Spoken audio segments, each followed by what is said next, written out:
Good morning. Welcome to Real Talks Dominate Real Estate. It's February 5th, 2021, and I'm Charlie Bengel. And I'm Eyerusalem Meaza. Grab a cup of coffee and let's make your real estate career better. What's in the news this morning, Eyerusalem?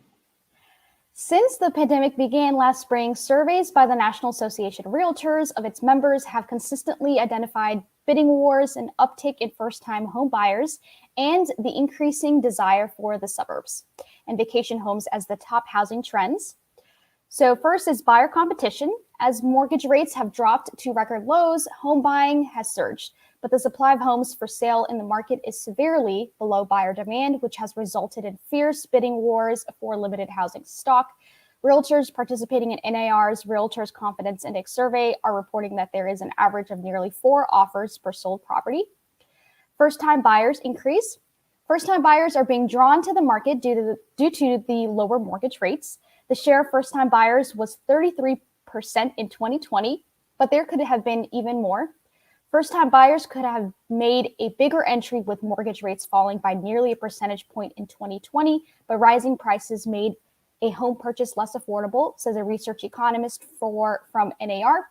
First-time buyers spent a median of $250,000, which is about 85% of the median sales price, NAR research shows. But with the supply so tight, many are stretching their budgets further. And as more people work remotely and otherwise freed from work commutes, they're being drawn to vacation homes. Sales of vacation homes increased by 16.3% in 2020 over 2019. The share of vacation homes increased 5.5% of overall sales in 2020, which is a higher share of total existing homes than in recent years.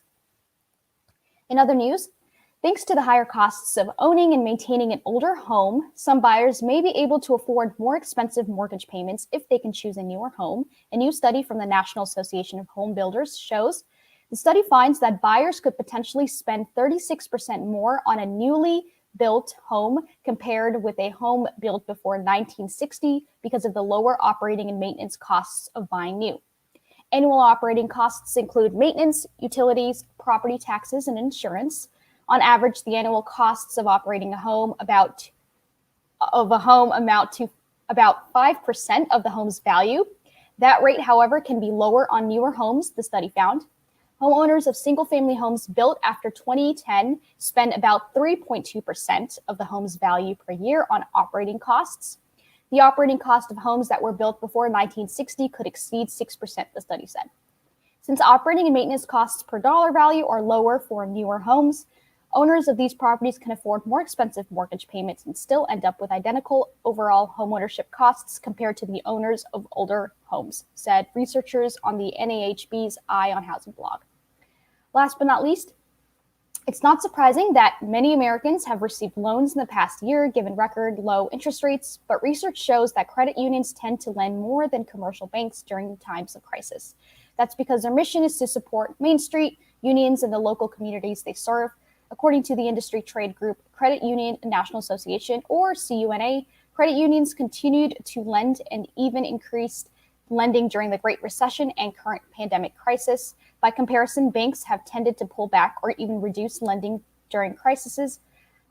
Between year-end 2019 and September 2020, credit union memberships increased by 3.37 million, or 2.8%, to 125.11 million.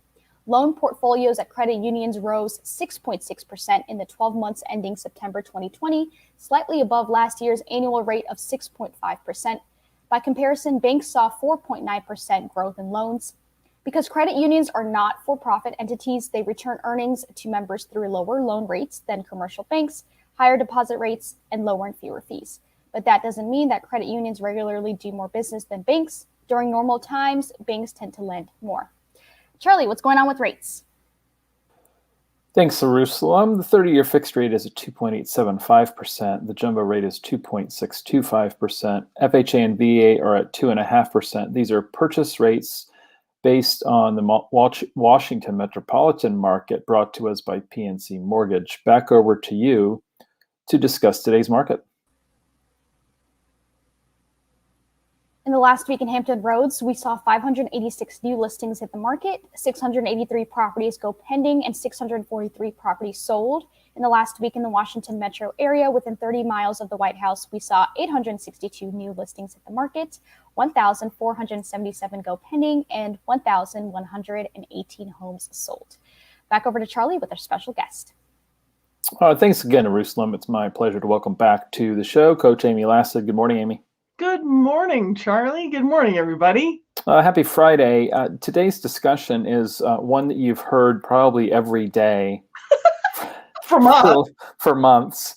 And it is, hey, Coach, I need more listings. That happens to be listings is our RE/MAX Allegiance theme of the month. So we have different education offerings and speakers that bring us information on ways to get more listings. And it is rather timely because although this was planned a few months ago, the listing crisis, the lack of inventory is probably, or inventory, I should say, is probably at historic lows. It's funny, I get on calls with coaching clients, Amy, and every call they're excited about talking about, they think they're the only ones that week that want to talk about getting more listings. And I'm like, you're the 20th person this week that I've heard this from. So it really is an issue in really all markets, right? I don't know that anybody's really spared from this, from this problem. And I want to be careful calling it an emergency or a crisis or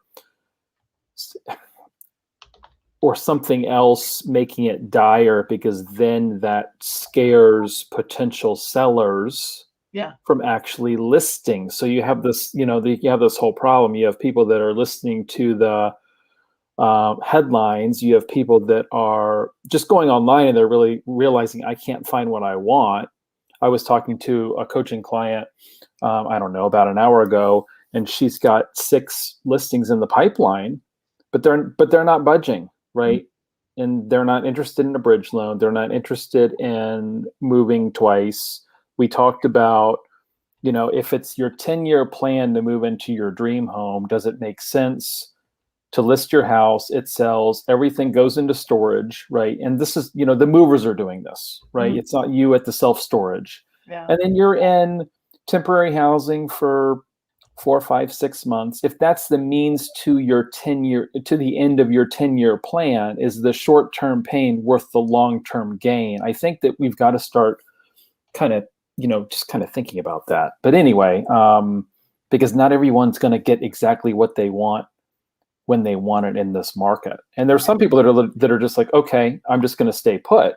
Yeah. And that's fine. Their motivation's just not quite as high. Yeah. But then they're running the risk of rates being higher when they are ready to move, prices going higher when they're ready to move. So the whole topic is relatively interesting. But for today, we're going to be talking about the one thing that most agents aren't doing to get more listings. And we have talked about this many times. So I won't completely steal your thunder. Where do you want to start and introduce this topic that's not really new, but it is absolutely something that not every agent is doing? You can totally steal my thunder. I think we have a lot. I think we have a lot to tease apart here on this topic. Go ahead. So it's doing annual home checkups, aka CMAs. Yes, that's where I was going with that. So talk to your people. Talk to your people. Agreed. The one thing that most agents are not doing. Yes, is call everyone in your database. No, I just heading. Right. It's communicate with the people who already know you. That's the one thing. But keep going. Now you're giving details. It's awesome. Well, yeah. So, and we were at this conference. I think we talked about this last week. We were at this conference a couple of weeks ago, and it was a Tom Ferry event. And he said, how many people are in your phone? How many conversations is that per day to talk to all those people 3 times this year? And he said that to his best clients, to the clients that make on average, I don't know, what is it? Yes. $500,000-$600,000 a year, right? Sure. And he only brought that up. Why? Because he knows that we're not doing it. Yeah. So, and then taking that a step further, you and I have chatted about this before. Who should be in your phone that's not in your phone? Right. So it's okay, you're calling everybody that's in your phone, but what about other people that cut your hair, your dental hygienist, your doctor, the guy that cuts your grass, all of those people? Are we talking to them about real estate, or are we assuming that somebody else is and we don't have a shot? Right. Oh, well, my doctor must, he must have 20 patients that are realtors, and they're all talking to him about real estate. So why should I? I had a coaching client that she got a listing from her doctor. Sure. Right. So if we all have the assumption that somebody else is doing the talking, then actually nobody's doing the talking, right? Nobody's having the conversation if we're all assuming that somebody else is having the conversation. So is everybody in your phone? Are we calling them? And then other ways to keep in touch. We're going to talk about the CMA tool in a minute. But, you know, every time I ask the question, I think one time somebody said yes. But every time I ask the question, it has been dozens, if not hundreds of times. Yep. Does everybody that you know, have they all heard from you by voice in the last 90 days? The answer is always no. No. But I want to chase, you know, other, you know, expireds, FSBOs, which is fine. Yeah.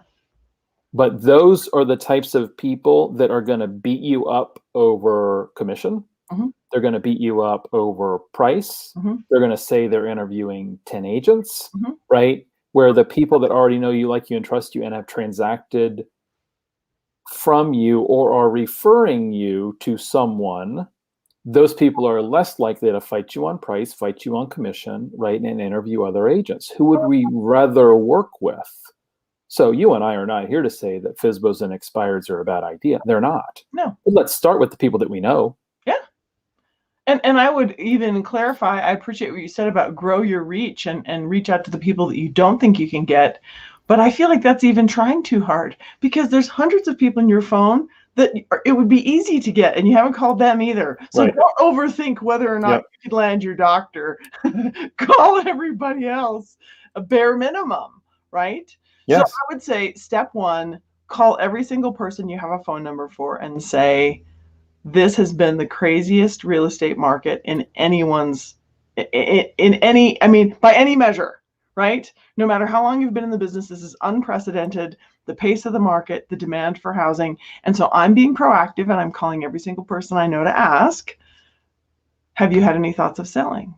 Or are you considering selling your house this year or next year? Or who do you know who's thinking of, even considering selling their house sometime this year? Yep. Right? Now, keep in mind that 90+% will say, no, I'm not. And no, I can't think of anybody. And is that because you're a bad salesperson?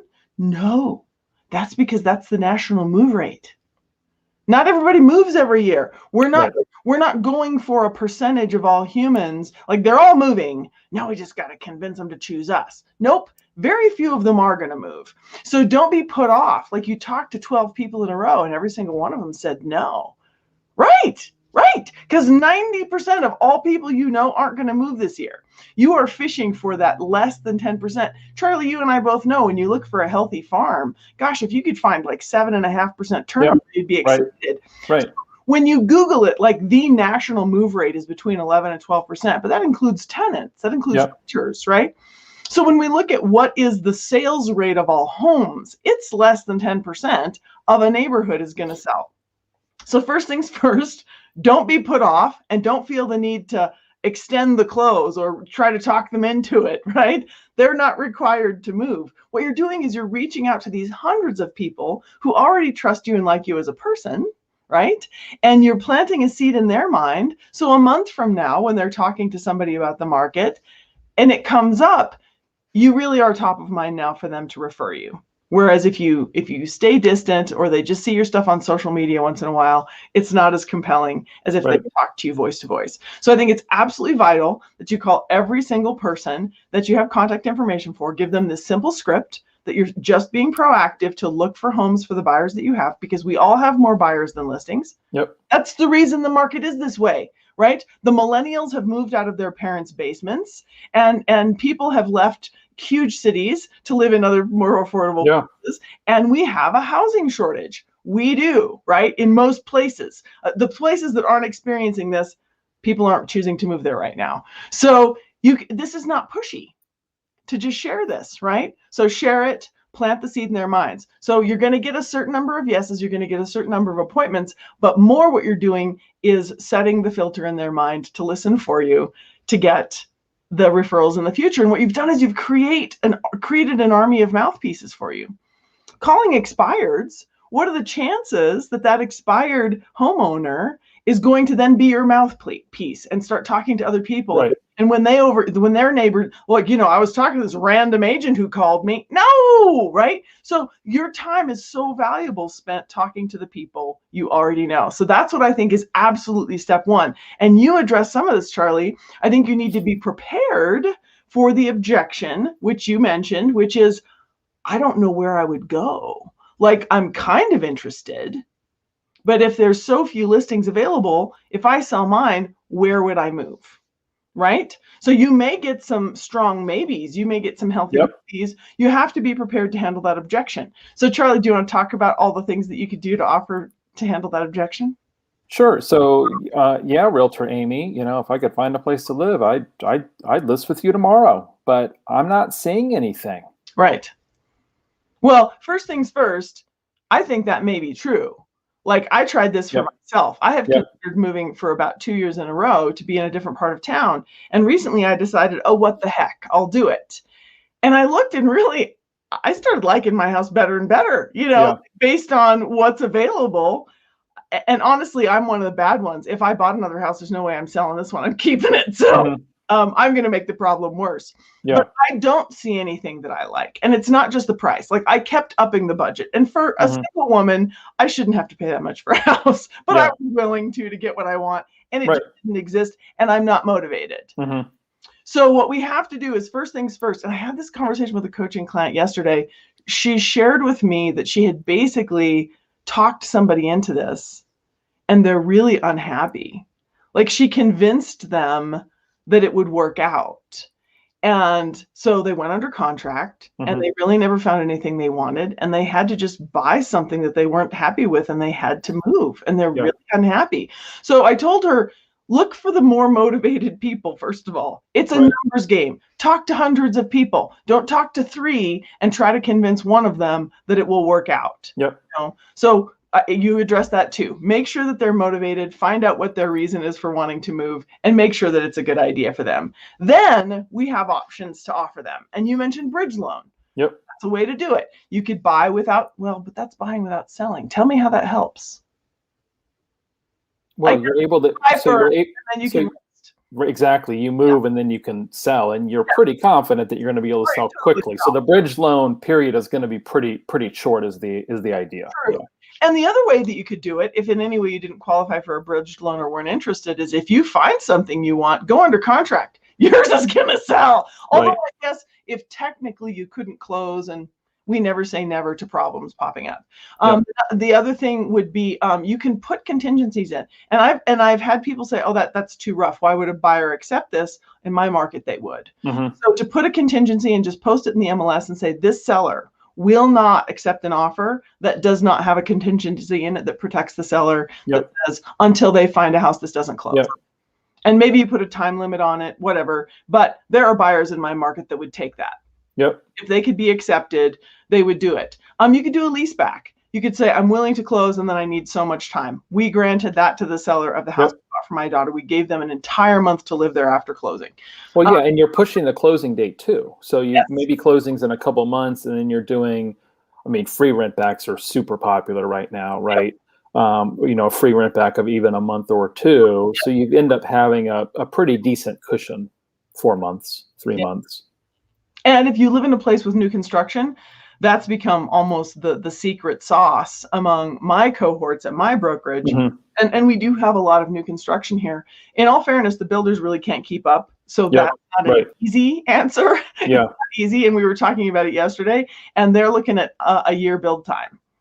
So, not easy. But the interesting thing is, you get them under contract now, the crazy rate of price increase, they're going to walk in with equity a year from now. So they're locking in prices. Some builders are putting in really, really strict guidelines to protect themselves with regard to forfeiture of earnest money and even extra earnest money and things like that. But new construction, know the builders in your area, know what they have, know what the options are, know the prices, know the build times. All of these can be things that you have in your pocket to be prepared when they say, I'm concerned. What if I don't find something I want? And here's the thing I coached one of my coaching clients on. She was all ready with, okay, I'll bullet out the things. And I said, no. When they throw up the objection, say, that's a great question. tell me why you're considering moving. Yep.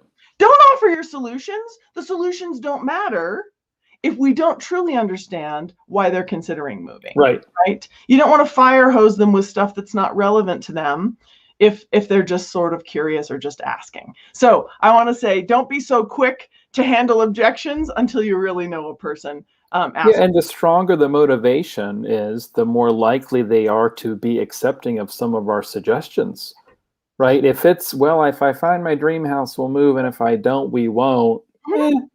You know, those are not the people that are going to be packing up and ready to move into the temporary housing. No. Right. So I think asking the more questions, that's a constant theme on this show. You know, I talk to clients about that every week. Ask more questions, and you need a reminder. You need a sticky note on your computer if this is a phone call. You need a rubber band on your wrist if it's an in-person conversation. Otherwise, you subconsciously go back to the way you've always done it. Right. Which is not asking enough questions. Well, and I want to clarify, Charlie, I think most of us are hoping we have the answer. And when we feel we do, we're so excited. Right. We want to prove our value. Yeah, we want to be helpful, of course. Yeah. I know what to say. And the most helpful thing you can do is say, that's a great question. Tell me why you're asking. Right. Now you're a kind, professional, calm, conversationalist, right? The best conversationalist is the one who asks all the questions and shuts up. So I would say, yes, have them in your pocket, but make sure you know what they need. And as I already said, don't try to convince anybody. That's not what we do for a living. We don't force people to move or convince people to move for a living. That's not our job. Right. So it's a numbers game. I had someone tell me the other day, Charlie, that they've been calling and calling and calling and calling, and it isn't working.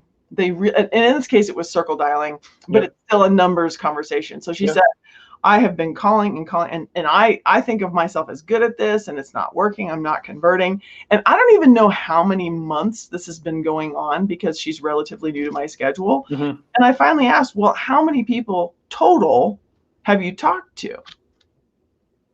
20. 20 people. So go back to numbers, okay? Don't have 5 conversations and then think that we misled you and that it isn't working. Right. The sample size just isn't big enough. No, maybe 7% of them are considering moving. You've got to talk to 100 people before you get 7 babies, okay? Yep. So you've really got to talk to a lot of people. Get on there and be kind. Engage with people. I would be very direct. I would ask the real estate ask, and then I would transition to how are you? Tell me about COVID at your house. I wouldn't butter them up and then start trying to pull business out of them. That doesn't feel good to me. You guys do it however it works for you. Good. So you had started by saying, do annual home value reports. And the reason I started with calling is because you can just pound through the phone, talk to a heck of a lot of people and find out who's motivated. So I would start there. But then the next thing is, the more people you do a home value report for, the more likely you are to get a, right. Maybe it is time for us to move to Yeah, Florida. I didn't realize. We had that no my house was idea. worth this much. Right. Right? Yep. Yeah. So now it's going to depend on what they want, and you may still have the what will I buy, but depending on what would cause them to be motivated to sell at these unprecedented high prices, that could be an incredible motivator, right? To see how much the homes around them have gone up in value. So Charlie, do you want to talk about that one, annual review? Yeah, so this is a project we've discussed before. You can go to dominaterealestate.net, click on Get More Sellers. The project is loaded in there. There's different ways to do it, but we have a pre-written letter. We have the instructions on how to do a CMA from RPR. You can use, a different CMA source. You can use your MLS. Sure. I prefer to print the entire report, the property report in RPR. It's a 30-page report. We've talked about having a nice cover, binding it. I'm not an advocate for emailing the link. We all get lots of emails. When's the last time we got a professional 30-page report in the mail? Does it take longer? Yes. But everything that we're doing is showing off the kind of experience we want our clients to have, right? And part of that is that we take the time to do these value reports. So in the instructions that I wrote, I highlight the range. My letter says this is a computer-generated report. If you'd like a more pinpoint value of your home, I'm happy to stop by, look at the house, give you a better price, that sort of a thing. So there's there's a little disclaimer on there because I know there's agents concerned about what if the value's wrong and this and that. And I hear you, right? I hear you. So I think if you just discuss that in the letter, and then I'm a big fan of mail because it makes the follow-up easy. Hey, did you get my packet last week? It's the easiest script ever, right? So if you're afraid of the phone, send more mail. And at this conference we were at, it was suggested to do this twice a year, right? I recommend at least once a year. There's agents that are doing this twice a year. I think you know some agents that make a fortune from doing these. Yes. You know, it's a huge lead pillar for them. And it's not just to their sphere, but I know there's some agents that do it around open houses. They door knock, they hand it to them, they put it in the door, they put it under the mat, whatever's appropriate for you, the safety first, the COVID, don't send your letters to me saying that I, demanded that you door knock if that's not appropriate for your market. Right. So why don't you tell me about the success of the agents that you know, because they implemented this last year or late the year before maybe, and it really took off for them and their team, did it not? Yes. Well, they've been doing it for years. Okay. And in the last 2 years, they started doing it at a really high level. And I shared with you that they were doing it in their two relative farms. They each, it's a mother and son who farm their own neighborhoods where they live. And then they would do it around their mega open houses. Okay. And initially they were super, super excited about their reach to strangers. But what they told me this past year, they doubled down. They hired a full-time assistant, thank heavens. And they started doing them absolutely consistently for their sphere and past clients, which they had been neglectful of their sphere for a really long time. They were kind of relying on their mega open houses to bring them stranger business, new business. And they doubled down on making sure that every single person in their sphere, and which includes past clients, got one of these beautifully bound, full color, many, many page reports. And they focused on doing it over the holidays, hoping to leverage family time and things like that to better, eyeballs. And by the end of December, they had 18 queued up listings. So they had 18, coming soon listings queued up for January and February, which was unprecedented for them. And the Sun updated me just a few weeks ago to say, looking back on it, the ones that we did just for random people on streets didn't actually have that much impact, which brings us back to the beginning of where we started today's topic, which is talk to the people who already know, like, and trust you. What we're doing is we've got trust as the base. Now we're going to educate them about your knowledge, right?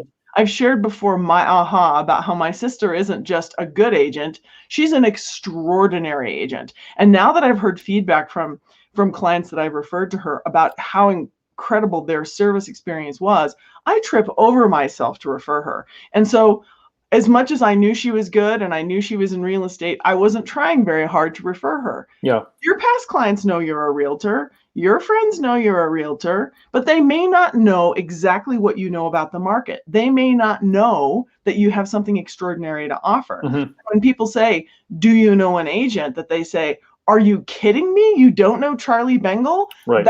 That's what we're going for, that you want them to be raving fans of yours. So part of what I hope you will communicate to them is your knowledge of what's going on. And I recommend two different ways of doing that. You can do a 2020 market. I wish I'd come up with a good title for it, but like a look back, an overview. It's just sort of, because 2020 was an unprecedented year. And people sort of know that, but maybe they don't. And once you really do the numbers and you show them year over year prices, year over year pace of market, year over year total number of sales, all the things, and you package that up and you show people, and then maybe you show them where we're trending now, that just shows that you're super knowledgeable at your job. And then the other way, that I have is to say, 2020 was an unprecedented year. And what it did was it caused me to revise the systems that I use for guiding buyers to win in this very competitive market, and coaching sellers on how to get top dollar in a top dollar market. Like when we say such and such is an unprecedented price, what if we could get 50 more than that? Right. And we're seeing that that's possible. And maybe that sounds greedy, but when your agent does a good job of helping you prepare for what's coming, present your home at the absolute best, pre-market it, and get the flood of people that weekend, right? you have an opportunity to absolutely maximize well above what was already a crazy high price. So what I explain is I now have newly implemented strategies for both buyers and sellers. That really impresses upon them that I'm not just sitting around pounding signs in the ground. So that's what I want to encourage you to do. Empower this army of yours. Every single one of them knows another 100 people. Yep. Imagine the exponential reach of educating the people who already know, like, and trust you about the value of your service and making them mouthpieces for your business. I like it. I think that's a great way to wrap up. Our shows are now every Friday.